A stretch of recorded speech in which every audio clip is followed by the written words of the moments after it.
I'm Alan Newworth. This is September 18th, 2007, and I am interviewing Treva Silverman for the Archive of American Television here in Los Angeles, California.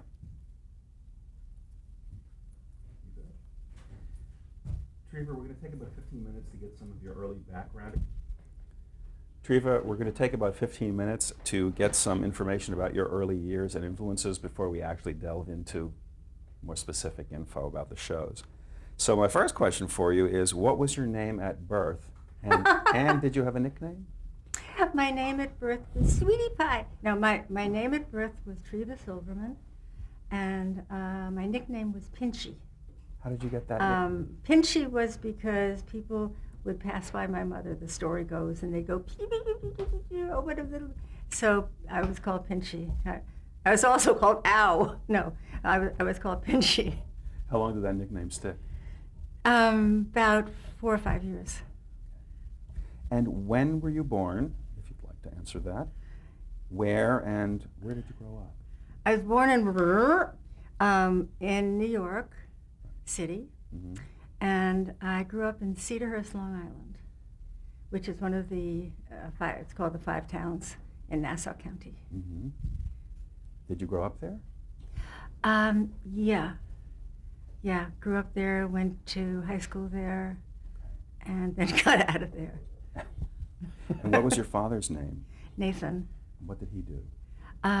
He was what was called then a manufacturer's representative. And I would say to him, "You mean a salesman?" He said, "No, a manufacturer's rep." So there must be a difference. That's what he was. How about your mother? What was her name? Jeannot. And her maiden name? Jeannot O'Hara. And very French influenced.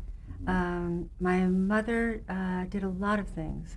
Oh, professionally, she worked a little bit for my dad, but really her profession was bringing us to ballet and opera and concerts and tap lessons and ballet lessons and stuff like that. So how young were you when you were first exposed to entertainment world, culture, all of that? Were you very, very young? Very, very young. I always think sort of, not that anybody asked, but I always think sort of that the key to me is that I was in a family of piano. We all took piano lessons, and I was 4, and I'm going to race into this anecdote, okay? I was 4, and my mother heard somebody playing the piano and practicing, and she came in, and it was me, and I had never taken lessons. And it turned out that the thing that I think sort of changed my life was that it was discovered that I was a musical prodigy. And so from then on, it was everything to do with music and everything to do with creativity, a very, very early age. I remember going to shows very, very early, and concerts and movies, not just little baby, Walt Disney movies, but real movies. And yet you didn't choose music as your career. I actually did, Alan, up until my mid-20s. I was a songwriter.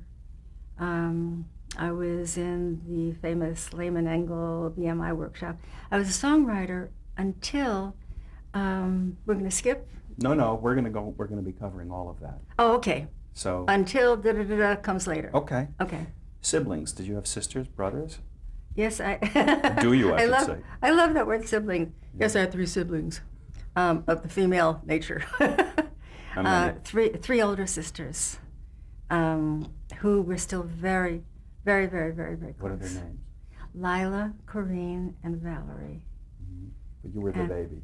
Yes, I was the baby. And I know a lot of people complain about being the baby, but I got the best of a lot of worlds, because they would tell me about stuff and show me stuff and introduce me to reading very, very early and things like that. I really lucked out. Did you have 4 moms, though, in essence, growing up? In the best sense, yes. Okay. Yeah. And who was funny in the family when you were a child?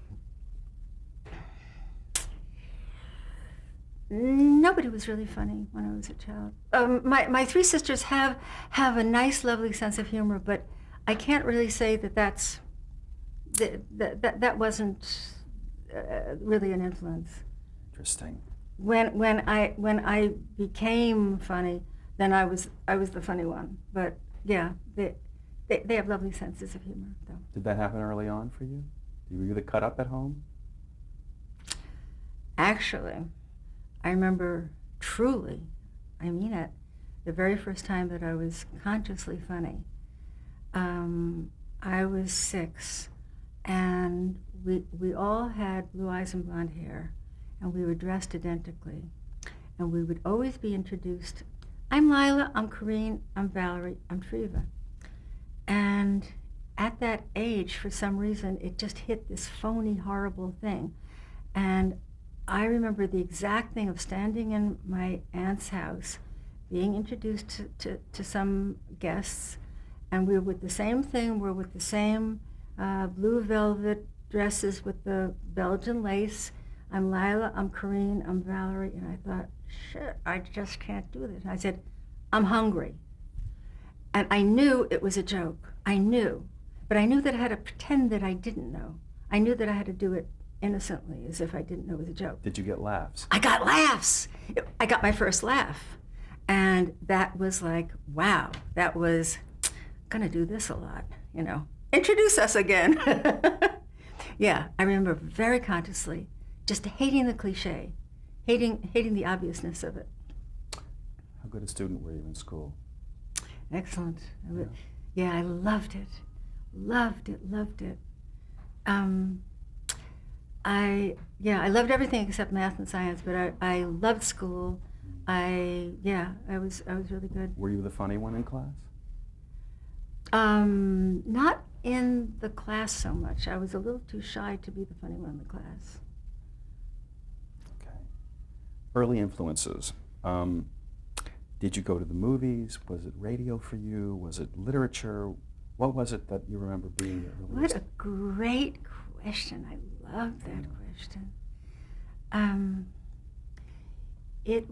The beginning was radio, was Fred Allen and Jack Benny, and particularly the characters on Fred Allen I loved. The big influence was Steve Allen. Loved Steve Allen, watching him on television. Mm-hmm. And I mean, the big influence electronically was Steve Allen. I loved how he broke the fourth wall, and he was just this guy. Instead of sort of being up on a pedestal, mm-hmm. he was this guy, and he'd laugh at his own things, and he'd be silly. And I grew up in a time where grown-ups weren't silly. They were very, you know, we are without flaw, and kids are the ones with flaws. And here he was being a handsome, adorable, talented, silly man. And once I had the luck to briefly work with him, and I told him instantly, you don't know how many people you've influenced. That was wonderful. And this is going to be a kind of long answer, but it was Please. Over a period of, you know, the second influence was the New Yorker writers. I was going into New York to take piano lessons and singing lessons. How old were you roughly? At this point, I was in 7th grade, and I had discovered, at that time, I had discovered Robert Benchley, who I would have to say, Robert Benchley and James Thurber and S.J. Perlman and Dorothy Parker were my main influences, but particularly Robert Benchley. Mm-hmm. His writing, or also the short films he used to make? First his writing, Right. and then his short films. Again, he was this bumbling, insecure in his films. Yeah. You didn't see a lot of insecure adults, you know, but his writing was all observational. He was kind of a Seinfeld. He had the kind of Seinfeld thing, or Seinfeld had the kind of Benchley thing, of small observations about behavior, tiny little nuances, and he most importantly, his humor was benign. It was always about, I'm such a schmuck, I did this and that, and it was always about him and how he's screwing up and how he can't do it right. And it wasn't making the other person a fool ever.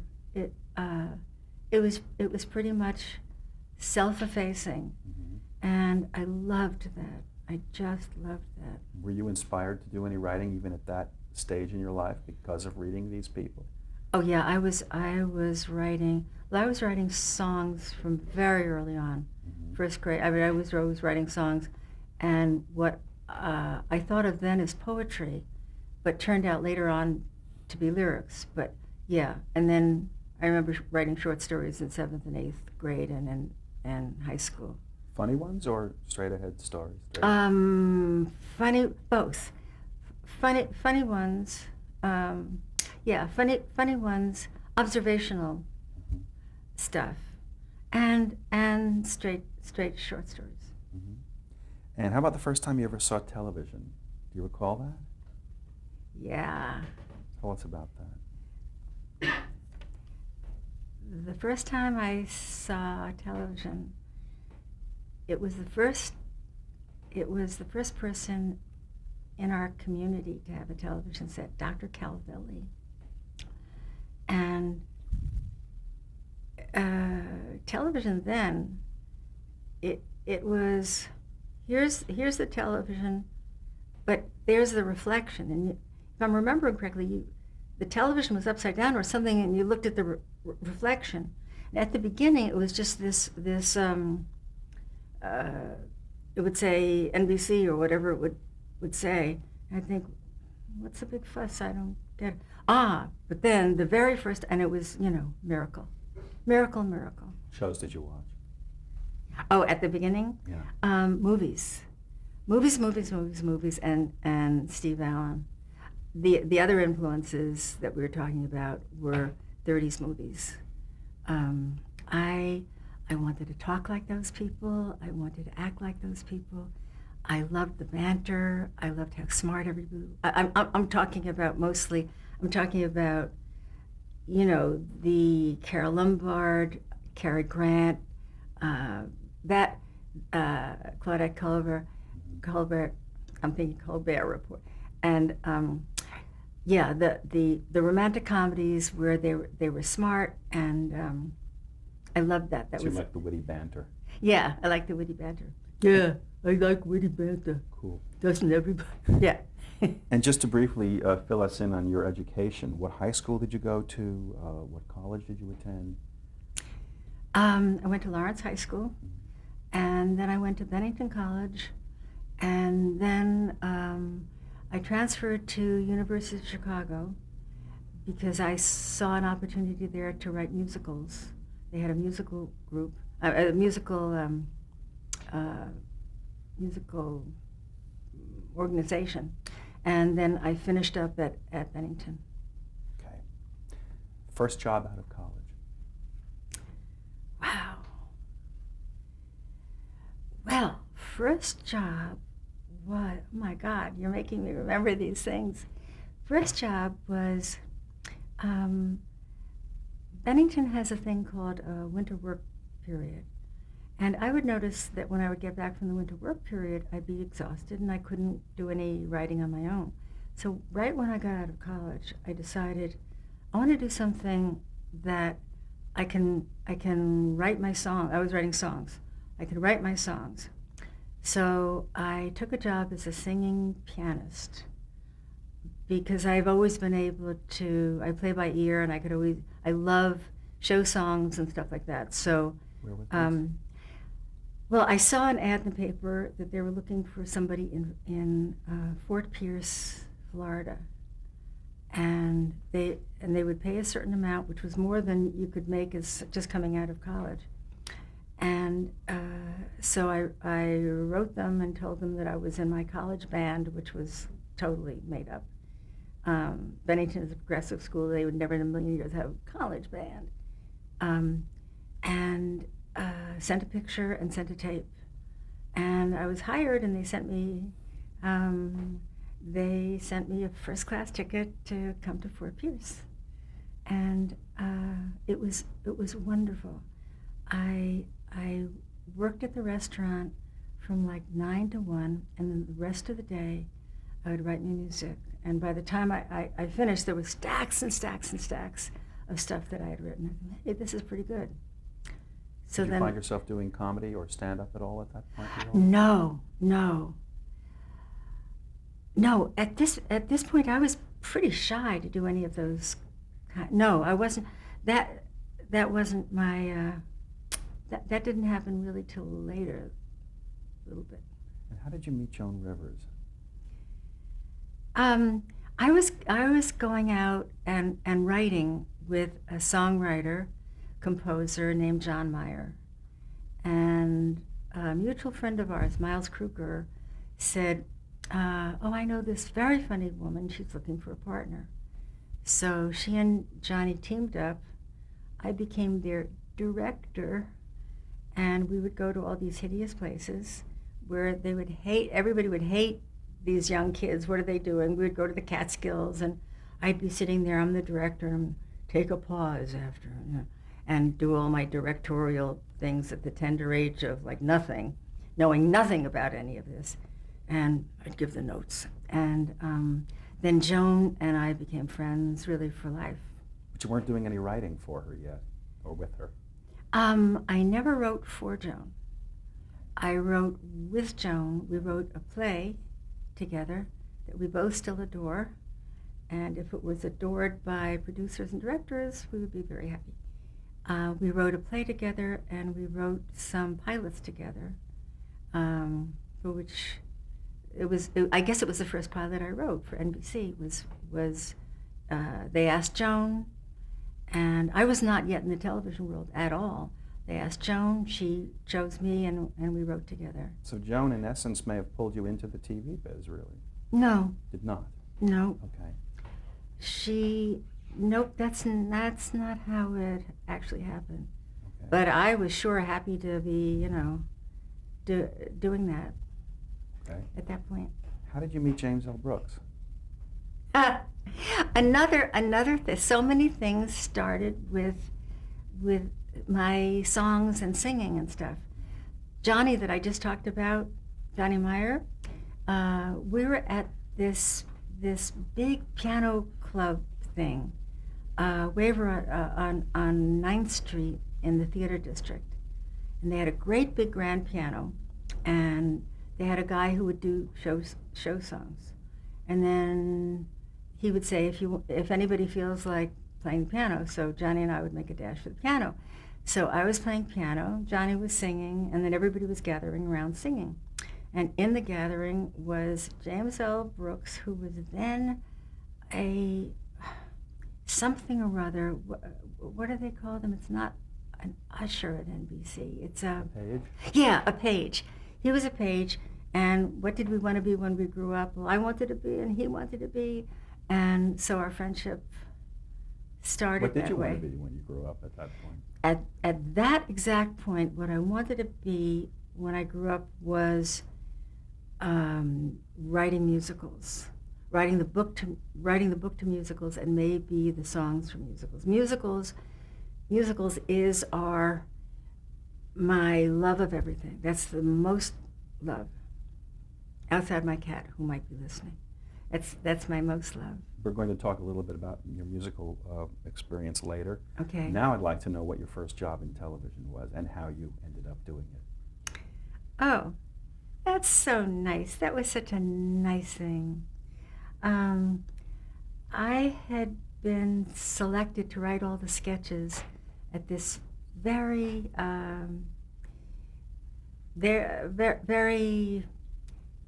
posh East Side review place called Upstairs at the Downstairs. And usually what they did was they had 19 sketches and maybe 17 or 18 or 19 writers.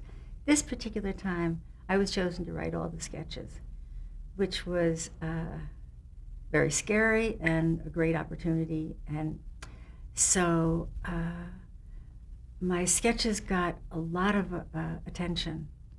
And so they told me Carol Burnett's coming tonight. She'd heard these things, and they're putting together a variety show called The Entertainers. And you might not want every single anecdote of my whole life, but there is an I want to anecdote. hear about The Entertainers, though, yeah. Yeah. What happened when Carol went to see you that night? Well, what happened was the maitre d', who was always on the side of the writers, he said to me, she's coming to the 9:30 show. We just got the... So I called all my friends, and I said, hey, you haven't been to the show. Oh, yeah. So I said, listen, why don't you come to the Thursday night, 9:30 show, My Treat. Oh, no, we couldn't do that. Oh, yes, My Treat. So everybody I'd ever met, I met you once on a bus, come to the 9:30, everybody. So they all show up, and, oh, this is so nice of you, this is so nice of you. At the moment, I was making $15 a week per sketch. That was my entire income. Ding, ding, ding, the phone. Maitre d' says, oh, okay, we'll reserve a place. It was Carol's people calling. She's not going to be the 9:30, she's being the 11:30. So I see I see dollar bills, with wings, and I know I'm going to be in hock for the rest of my life. So all my friends go in there. But the great thing was that it was the worst show because they were so overeager and so happy and so on my side. They would laugh at things that, if the waiter went by, oh, that's the funniest. And it was like sort of obnoxious. So then when Carol came to the 11:30 show, it was just a regular, normal show. She loved it. And it was pretty much assured that I was going to be on the show. What was The Entertainers exactly? The Entertainers followed directly after Carol had done the Gary Moore show. And they wanted to give her a shot at her own show. But I think at that point she felt that she had been a sidekick. She didn't want the whole show on her shoulders. So it was Carol and Bob Newhart and Dom DeLuise and Ruth Buzzy, and John Davidson. And it was a lovely, lovely, lovely group. And I was the not only youngest, but I was the only woman doing the show. I would wake up, it was very exciting, just the whole idea that I'm on my very first show. And in the morning, I would get dressed, eat breakfast, and get sick to my stomach, and then go to the office. It was terrifying. And I had heard a lot about, they don't want women on shows because, guys and macho, and they're cursing, and they don't want to feel restricted. So I go in there to the first story conference, and I said, oh, they're fucking this and fucking that, son of a bitch. And so this sweet older man, Sid Zelenko, comes up to me and he says, Treva, we wish you wouldn't curse so much. It just makes us embarrassed. So that didn't work. But they treated me well. They weren't used to having a woman around, but eventually, with all the threats I gave them, eventually it was fine. And Carol was wonderful. Was she in on the writing sessions with you guys? No. Okay. No, but I do remember one incident that is like big deal for me, which was, it was going to be my very first sketch that was ever done on television. And I was asked, did I want to go to the rehearsal? Yeah. So I go there, and they're rehearsing the sketch, and then the director said, Carol, this line, I don't know if it's working. Maybe we should cut it. And she said, well, let's ask the author. And there I was, this kid, and the word author was so respectful and lovely. And, yeah, that's fine. He was right. It didn't work. So it was cut. What kind of things did you write for the show? And how long did the whole show last? The show lasted a year. The show lasted a year. I had written character sketches.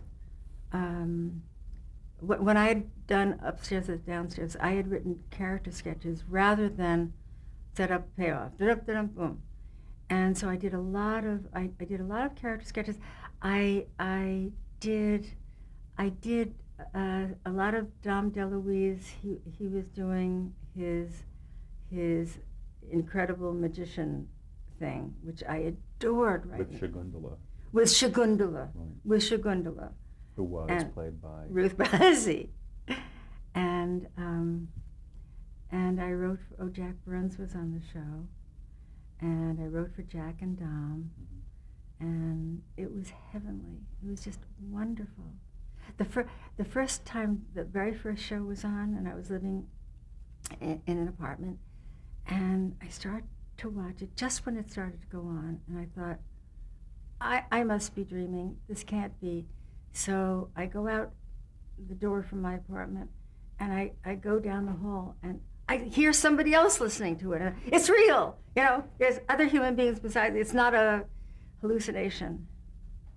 Were you hooked at that point on writing for television? The actual answer is I was hooked on having my work done by actors. In the back of my mind was still the thing of, well, eventually I want to do a musical. I want to do a play. I want to do a musical. But to have my work done by actors, it was incredible, just incredible.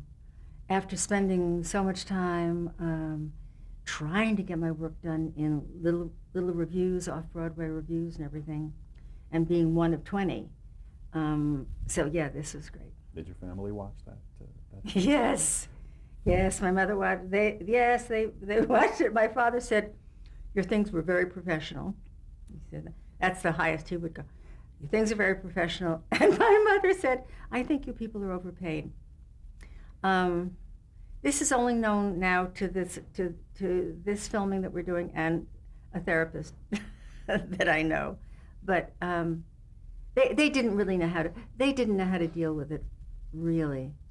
It was more money than anybody knew was available, and I mean, television money is television money. It's not regular people taking the LIRR going to town, and they were proud of me. I would hear from their friends and relatives. They were proud of me. Were you the only woman that you knew at the time that was writing for television? You were. Yeah. There had been, at that point, way before, Lucille Callan had been a writer on the Caesar show, and, who's the one with the rough voice?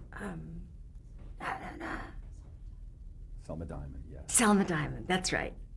Selma Diamond. And so I would meet a guy in television, and he'd say, "Oh, do you know Selma Diamond?"